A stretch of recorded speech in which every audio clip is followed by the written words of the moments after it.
Support comes from the Missouri Forest Products Association, saluting Earth Day on April 22nd with an ongoing commitment to help offset carbon emissions with sustainable harvesting of Missouri forests.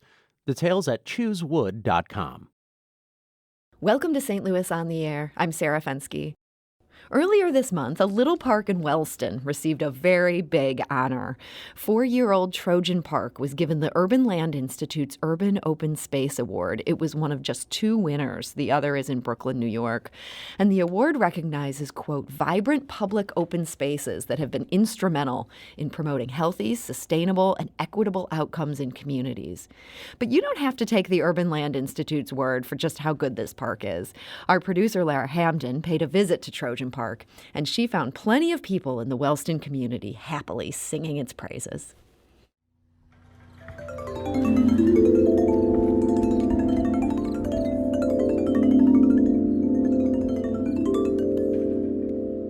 Hi, my name is Beth, and one thing I like about the park is the swings.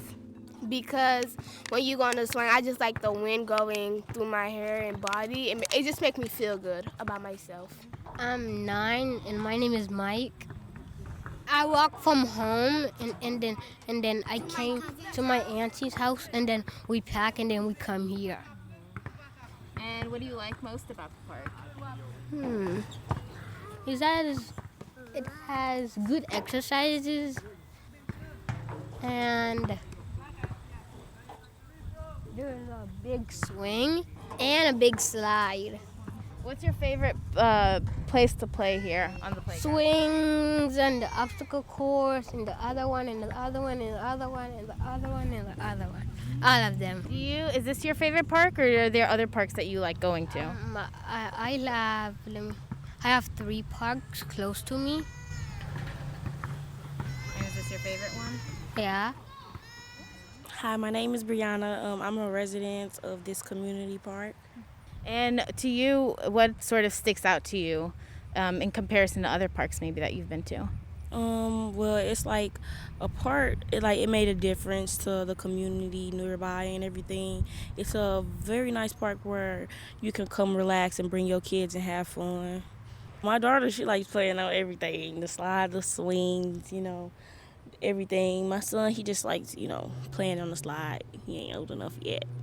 And does it get too busy, or would you like to see more people here? It gets busy, but even though it gets real busy, it's still, a place where people come and, they leave all the drama and everything aside, and you can come and be able to actually have fun without any problems. Is there anything you feel like it's missing?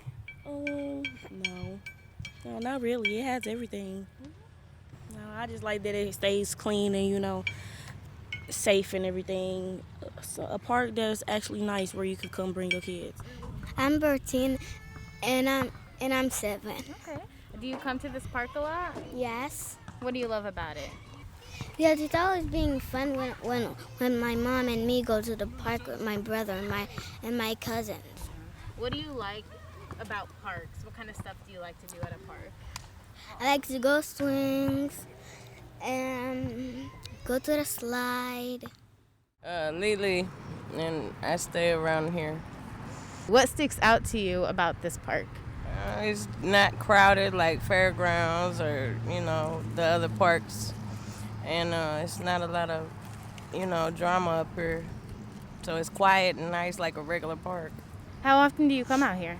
A couple times a week. Does it get busy, or would you like to see more people here? I'm cool with how it is now. Yeah.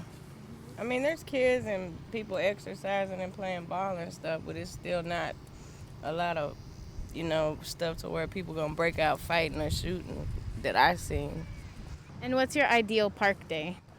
Like today. Yeah. Nice day, breezy. Good company, I guess, My name is Darnell. I'm not a resident of this area, but I come by here quite often. I don't see too many people hanging out or anything. I see the kids down there shooting balls sometimes, and I'll ride by on my bike and I'll be telling them, I'm gonna come and shoot ball with y'all and see what you young guys got, But Other than that, it seems real peaceful, you know. It's not no bad area or anything like that. You know, it's real cool around here as far as I'm concerned. What does it take to encourage you to check out a park that you wouldn't normally go to?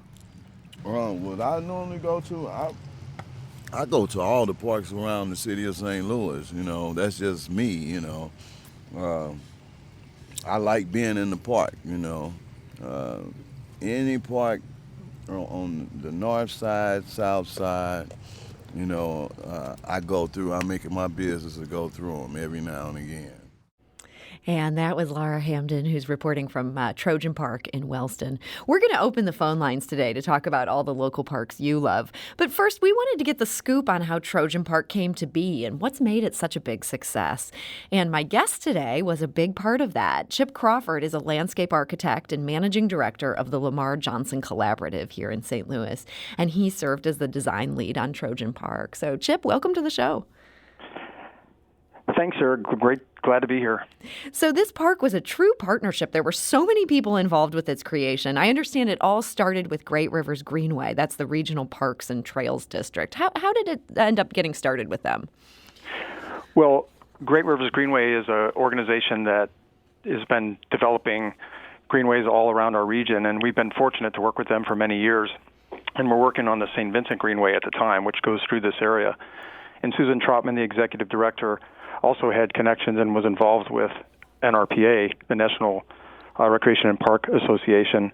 And every year they have a convention, and at the location of the convention, they have this great program, Parks Build Communities, which focuses on usually a refurbishing of a park. They hadn't done a new park from scratch yet, so this was a first for them. But they try to go into the city and find a region and a park that needs to be refurbished in an area that can help the most. And then they have vendors supply and contribute lots of things and fix those parks up as part of their convention, and they celebrate that. So in 2016, that convention was here in St. Louis. And so a year before that, we started working with that. Susan called me and said, hey, we've got this great opportunity. She had always been looking at this particular location along the St. Vincent Greenway as an opportunity to do something in a community that really could benefit from it in Wellston. And really, that's how it started. She came, asked us if we would help participate. We said yes. We jumped on it, so did a number of other firms, and it was just a great collaboration to make it happen.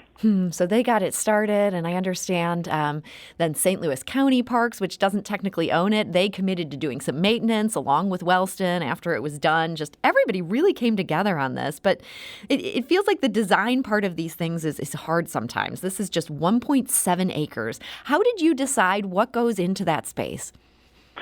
Well, there's a lot of thought that goes into the makeup of a park, and all parks sort of come to their being in different ways.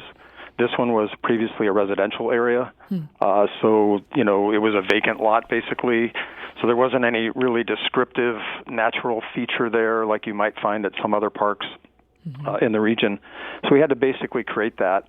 And, of course, the other complication of this particular kind of design for a park is that so many people, you know, incredibly generous people offer to donate things. And so the donation of all those things don't always come together, you know, easily or perfectly. And so creating a sort of design that could absorb all these incredible generous donations of play equipment, music equipment, sports equipment, you know, water fountains, splash pads, you know, all the great things that are at Trojan Park. That was really the biggest design challenge. And so coming up with a way to tie it all together into a comprehensive place was the challenge.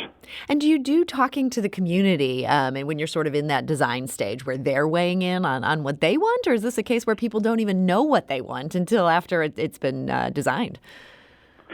Well, GRG and Beyond Housing, another partner in this effort, have a great program when they go in to engage with communities, and they start by asking before they align and act. And so there was probably a year of prep before the actual opening where we met with, you know, the mayor, the community, Wellston ambassadors played a big role, and really talked to them about what were the kinds of things that they needed. And so, yeah, there was definitely an outreach to the community.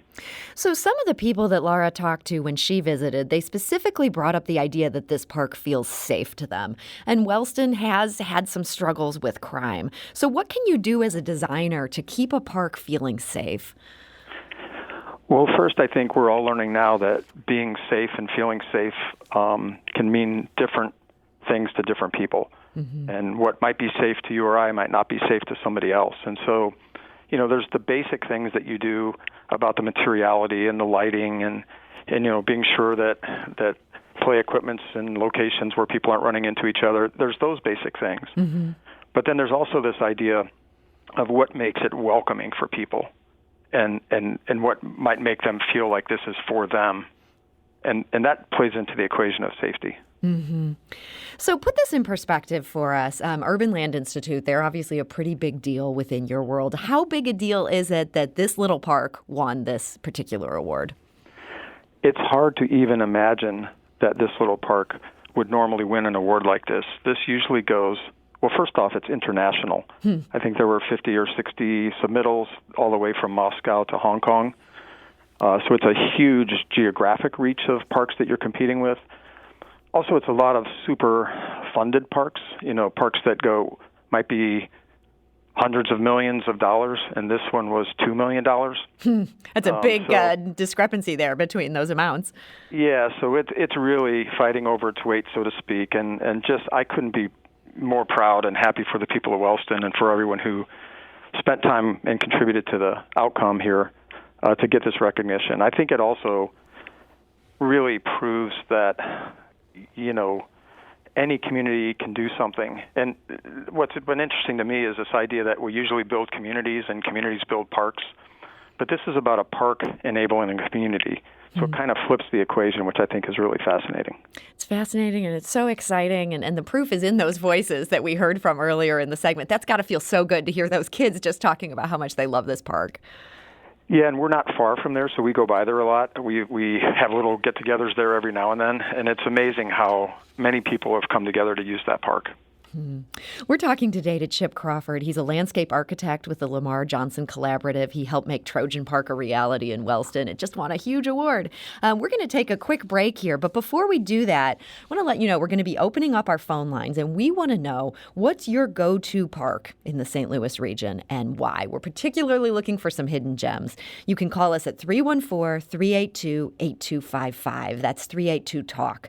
You can also send us a tweet at STL on air, or you can email us at talk@stlpublicradio.org. We're going to take that break, but we'll be back here in just a moment. This is St. Louis on the Air on St. Louis Public Radio, 90.7 KWMU. Support comes from the Missouri Forest Products Association, saluting Earth Day on April 22nd with an ongoing commitment to help offset carbon emissions with sustainable harvesting of Missouri forests. Details at choosewood.com. Welcome back. We're talking about parks with Chip Crawford of the Lamar Johnson Collaborative. He's a landscape architect and was part of the team that worked on Wellston's Trojan Park, which just won a big national award, a park that punches well above its weight. We wanted to hear about your go-to parks, and we asked on our Facebook page, our St. Louis on the Air Facebook page, for voicemails with your top picks. And our listener, Debbie, who lives in Richmond Heights, left us a message describing her two favorites. She started by praising Forest Park. Obviously, it just has so many amenities, and it's just beautiful, and it's actually larger than Central Park in New York, which I don't know if a lot of St. Louisans know that. And it's the lungs of our area, and it's just a beautiful place and has so much history. And Debbie said she's also become really fond of Tower Grove Park. It's a beautiful park as well. It's also quite large, has so many historical aspects to it, and amenities, and it's just a really beautiful place.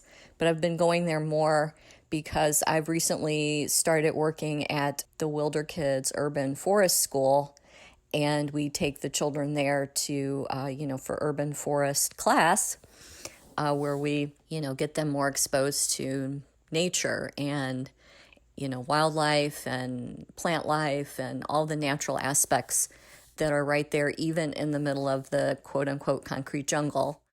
And that is our listener, Debbie. We also heard from Eric, who lives in Oakville, Illinois. It's in Washington County, and he offered this rave. But we've spent a lot of time at Carlisle Lake this year, not boating as a lot of people do, but just enjoying the park, picnicking, walking, cycling, little beach time for the kids. And it's a lot of people there, but you can still keep your distance because it's such a big place. And that is Eric, who's recommending the Carlisle Lake Reservoir. That's in Clinton County, Illinois. Chip, it feels like people are maybe more interested in getting out beyond their own neighborhood these days due to the pandemic. Visiting a park, this is something you can do where you're not necessarily going to come in contact with a ton of germs and be stuck indoors. You think people are getting more adventurous because of the conditions we're living in? Yeah, especially now when they're looking for something to do and a way to get away from people and still have some interaction. I think, there's a natural connection to nature, and so most people try to find that, whether that's in an organized park or even in just general open space. Definitely a trend. We asked our listeners for their hidden gems, and we heard from a number of them on Twitter. Valerie says, I think it's cool to walk around the top of the water reservoir at Compton Hill Park. Great views, and it's a pretty wide path. It's a good spot for sledding in winter, too. Maggie says, admittedly not hidden, but I've logged a lot of miles at Francis Park. And bonus, you can see messages like Black Lives Matter and Pray for Ruth Bader Ginsburg. Those are frequent sightings. Richard says the wonderful arch grounds are hiding in plain sight. It's interesting, though. We asked listeners for their hidden gems. We also heard from many people who didn't want to share theirs. They're worried that these parks will get overrun if we tell people about them. Is that a valid fear in the St. Louis region? Do we have enough parks to go around? Actually, I think we're really fortunate. And there's an organization, the Trust for Public Land, that actually partners with NRPA and the Urban Land Institute, coincidentally. And they develop what's called a park score. And so they have certain criteria that they measure the success of parks, connectivity, other activities, investment, other things like that. And St. Louis is actually 13th in the country. Wow. So we're actually in a pretty good place. I think the quality and the character of each of the parks and each of the neighborhoods varies a little bit and could use some work, but I think overall we're in pretty good shape that way. Mm-hmm. And of course, GRG connecting all these parks with greenways adds a whole nother kind of experience. Yeah, that's so exciting to see their work they're doing. And once some of these greenways get connected, this city's going to be so much better than it is even number 13 today in the country. Let's go to the phone lines. Greg is calling from St. Louis. Greg, hi, you're on St. Louis on the air. Thanks for taking my call. Yeah, thanks for joining us. What's your hidden gem park? My hidden gem park is Kenneman Park in Jennings. And what about it do you like so much? They got a lavish waterfall, and they got a nice lake to fish, and they got but it's not 24-hour staff maintenance, but they have maintenance staff as long as the park is open. It's super clean, air-conditioned bathrooms. They got nice play area for the kids, nice gazebo for picnics. It's just nice walking trails, just a really nice park. Greg, thank you so much for that rave. That's for Kenneman Park. I might be mispronouncing that, in Jennings. And we also heard on Twitter, Alicia writes, she loves Klondike Park in Augusta. She says it's an old quarry with a lake and bike trails. Jamie writes on Twitter, Centennial Park in what I guess is technically Swansea, Illinois. It's a narrow strip of primordial forest tucked into the middle of the suburbs. Lakes, trees, and a central creek transport you to another world. Chip, that idea of being transported to another world, how important is that when, we're all locked up and needing our dose of nature? Well, there's a whole group that's been studying something called NDD, which is nature deficit disorder. Everyone is familiar with the terms, ADD and all those sorts of things. But NDD is the concept that people have and need a connection to nature. And it's interesting. They actually publish a sort of a pyramid that basically talks about how often you should be outdoors at your neighborhood park versus how often it might make sense to be at a regional park, a national park, or even seeing one of those wonders of the world kind of parks. So they're encouraging you kind of need a mix of all of them. You can't just count on, say, a small city park. You need to get out there in the forest. Well, and each one brings it to a new level. And, of course, as much time as everyone spends at computer screens, and especially through the pandemic, I think it's even more important. Chip, do you have a go-to park yourself? I like the connection between the parks, but Forest Park is definitely a gem. We had the privilege of working there on the restoration of the Grand Basin and the design of the Post-Dispatch Lake, and that's become a go-to spot for photographs, and just my wife and I go there quite a bit, and it's one of our special places to roll out a table and a tablecloth and have a candlelight little dinner along the lake. Yeah, you just can't go wrong with Forest Park. As much as it's the obvious answer, there's a reason it's the obvious answer. It's that good. We heard about one more gem I want to get in an ad for here. This is a tweet from Lauren who says Oak Knoll Park. It's a pond with turtles, ducks, and fish, and tons of trees perfect for hammocks. And the best part is that the playground is wonderful and fully fenced, so you can actually talk with other parents while the kids run around. Though, sadly, it's been locked since March. So that's one more testimonial there. And Chip Crawford, managing director of the Lamar Johnson Collaborative, I want to thank you so much for joining us today and sharing your park's insight. No, my pleasure. Super proud of Trojan Park, and everyone who contributed it, and the community of Wellston should be too. Yeah, and congratulations on that big award. That's such a high honor. Thank you. This is St. Louis on the Air on St. Louis Public Radio, 90.7 KWMU.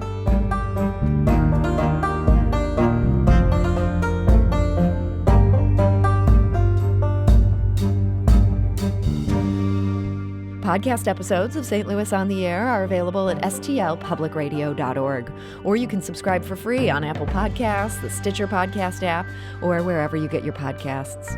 St. Louis on the Air is produced by Evie Hemphill and Lara Hamden, with production assistance from Aaron Dorr. The senior producer is Emily Woodbury, and the executive producer is Alex Hoyer.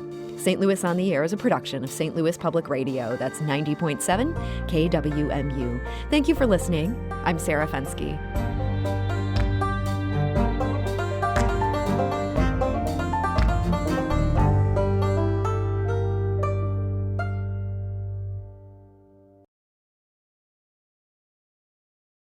Support comes from the Missouri Forest Products Association, saluting Earth Day on April 22nd with an ongoing commitment to help offset carbon emissions with sustainable harvesting of Missouri forests. Details at choosewood.com.